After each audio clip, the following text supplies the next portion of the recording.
तो दोस्तों शुरू करते हैं आज की इंफ्रा न्यूज। पहली खबर जो आ रही है वो है बृहन-मुंबई म्युनिसिपल कॉर्पोरेशन से, जिन्होंने इनके शहर को बना लिया है दुनिया का सेकंड नंबर का शहर in terms of water tunnels. और ये वाटर सप्लाई टनल्स की मैं बात कर रहा हूँ, सीवेज टनल्स की बात नहीं कर रहा हूँ, जिनको एक्वाडक्ट्स के नाम से भी जाना जाता है। तो यहाँ पर बेसिकली एक 9.7 किलोमीटर की टनल बोरिंग खत्म हो गई है अमर महल से लेकर परेल वाया वडाला से, और इसके वजह से वाटर सप्लाई टनल्स का जो प्रोजेक्ट है मुंबई का वो कंप्लीट होने वाला है। तो वैसे दोस्तों दुनिया के अंदर एक ही शहर है जहाँ पर 100 किलोमीटर से ज्यादा के वाटर टनल्स है, जो है न्यूयॉर्क। और अब उसके बाद में मुंबई ऐसा शहर बन गया है जहाँ पर 100 किलोमीटर से ज्यादा वाटर टनल नेटवर्क है। अब जो लोग नहीं जानते, ये एक स्लीपिंग प्रोजेक्ट था जहाँ पर ज्यादा इसके बारे में चर्चा नहीं हो रही थी, लेकिन ये प्रोजेक्ट बड़े स्केल पे मुंबई में काम चल रहा था। 3.25 की डायमीटर वाली टनल बोरिंग मशीन्स मुंबई के कई इलाकों के अंदर जो है ऐसे टनल्स बनाते जा रही है पिछले कुछ समय से। जो आप पतरा वगैरह देखते होंगे कई जगहों पर, कई बार ये प्रोजेक्ट के लिए ही होता है और साइलेंटली ये प्रोजेक्ट बनता जा रहा था, जो आने वाले कई दशकों तक, इनफैक्ट कुछ लाइन्स को 2061 के हिसाब से डिजाइन किया गया है, मुंबई के अंदर के पानी के सप्लाई को संभालेंगे। अगली खबर दोस्तों जो आ रही है रेलवे से, जहाँ पर प्लेटफॉर्म टिकट्स, रेलवे सर्विसेज जैसे retiring room, waiting room, cloak room facilities, battery operated car services जो है वो हो सकता है आने वाले फ्यूचर में हमें कम कीमतों पे देखने मिले, क्योंकि इनके ऊपर जो जीएसटी है उसको हटा दिया गया है। तो 53rd जीएसटी काउंसिल मीटिंग के दौरान ये डिसीजन लिया गया और इसकी वजह से हो सकता है कि रेलवे की कुछ फैसिलिटीज थोड़ी सी सस्ती हो जाए। अगली खबर दोस्तों जो आ रही है वो है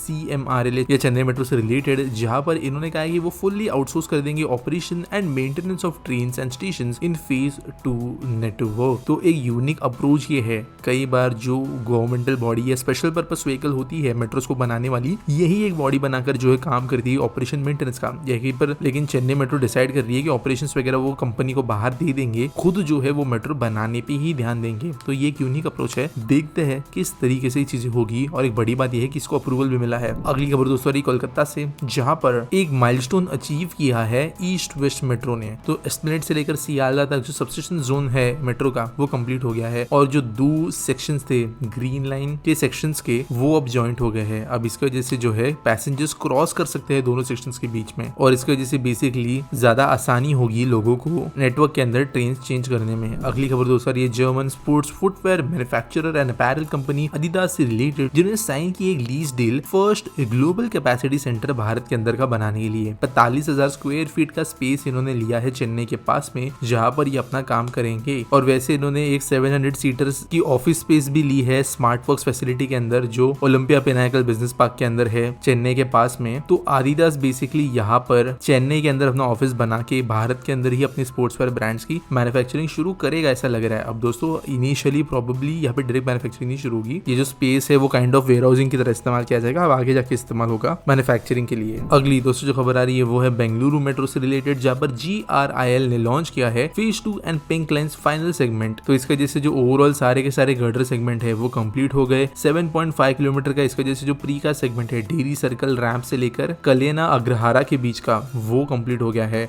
और एक मेजर माइलस्टोन ये है। अब दोस्तों ज्यादातर शहर जो है करेंटली बहुत बड़े लेवल पे मेट्रो प्रोडक्शन कर रहे हैं, इसी में से एक। अगली खबर दोस्तों ये Ahmedabad Mumbai bullet train project से रिलेटेड, जब सिस्त्रा को अवार्ड मिल गया है as the consultant for ticketing systems. तो ऑब्वियसली बुलेट ट्रेन बनेगी तो कई सारे टिकटिंग सिस्टम्स वगैरह लगाए जाएंगे, गेट्स लगाए जाएंगे, विंडोज वगैरह होगी। अब ये कैसे होगा, क्या सॉफ्टवेयर होगा, कैसे मैनेजमेंट होगा, सब चीजों के लिए जो है एक कंसल्टेंट अपॉइंट करना था। सिस्त्रा एक्सपीरियंस्ड कंपनी है इस फील्ड के अंदर जिनको ये काम किया गया है। और एक ऑटोमेटिक फेयर कलेक्शन सिस्टम जो है बुलेट ट्रेन के अंदर होगा। टीसी या टिकट नहीं करने वाला है इस ट्रेन के अंदर। मेट्रो की तरह आप टिकट पहले स्कैन करोगे, अंदर जाओगे ट्रेन के, और फिर उतरने के बाद में स्कैन करके बाहर आओगे, वैसा वाला सिस्टम ही होने वाला है। अगली खबर दोस्तों जो आ रहा है वो है इंडियन स्पेस रिसर्च ऑर्गेनाइजेशन से, जिन्होंने डेमोन्स्ट्रेट कर दिया है landing of Pushpak reusable launch vehicle तीसरी बार। तो दोस्तों आप जानते हो कि ये एक छोटा लॉन्च व्हीकल है जिसकी री एंट्री होना पॉसिबल है, और ऑब्वियसली इसकी टेस्टिंग वगैरह चल रही है, RLV इसके नाम को जाना जाता है, और एक्सपेरिमेंट का नाम LEX है, लैंडिंग एक्सपेरिमेंट। तो ये चीज जो है 3 बार डेमोन्स्ट्रेट करने की वजह से जो है इसकी एडवांस ऑटोनोमस कैपेबिलिटीज जो चैलेंजिंग कंडीशंस में किस तरीके से परफॉर्म करेगी इसकी टेस्टिंग हो रही है। अगली खबर दोस्तों फिर से मेट्रो से ही आ रही है, जहाँ पर लार्सन एंड ट्यूब्रो ने रीलॉन्च कर दिया है पटना मेट्रो का TBM1 from Patna university station 21 जून 2024 को। तो दोस्तों ये टनल जो है ऑलरेडी एक टनल कंप्लीट करके बाहर आ गया था शाफ्ट से, अब दूसरे शाफ्ट के अंदर से इसको आगे बढ़ाया जा रहा है। तो जो ये नया लॉन्च है इसके वजह से 2302 मीटर का एक और नया टनल कंस्ट्रक्ट करने का काम जो है वो होगा, और गांधी मैदान स्टेशन तक जो है जाने का ये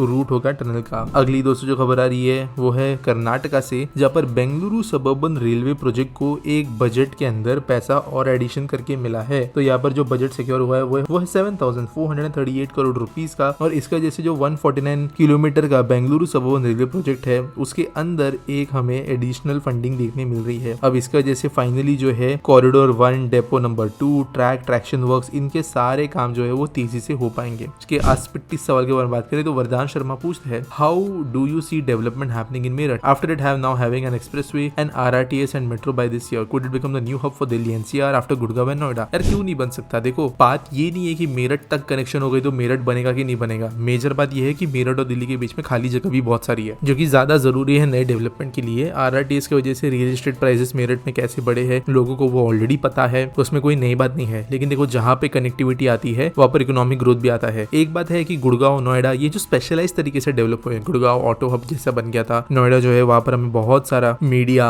सॉफ्टवेयर, IT वगैरह जैसी चीजें देखने मिली। ऐसा नहीं कि स्पेसिफिक ही है, बाकी चीजें भी होती, लेकिन एक मेजोरिटी इंडस्ट्री वहाँ पे डोमिनेंट बनती हुई नजर आई। मेरठ अब किस तरीके से आगे जाकर किस इंडस्ट्री को टारगेट करता है ये डिपेंड करता है वहाँ के लोकल प्लानिंग वगैरह के ऊपर। लेकिन जो फ्यूचर है वो 110% यहाँ पे बहुत ज्यादा ब्राइट होने वाला है और NCR का इंपॉर्टेंट हिस्सा बनेगा। और जितने मेट्रो एंड RRTS कॉरिडोर्स बनेंगे ये ग्रोथ तो हमें देखने को ही मिलेगी। उम्मीद करता हूँ आपके सवाल का जवाब मैंने दे दिया होगा। अगर आपको वीडियो अच्छा लगा है तो आप वीडियो को लाइक कर सकते हैं, शेयर कर सकते हैं, सब्सक्राइब कर सकते हैं। एट द सेम टाइम आपके पास कोई अगर न्यूज है देने के लिए तो उसके लिए भी आपको एक लिंक मिलेगी हमारे डिस्क्रिप्शन में जिसके लिए आप न्यूज सबमिट कर सकते हो। मेरा नाम है आकाश भावसार और मिलेंगे अगली वीडियो में।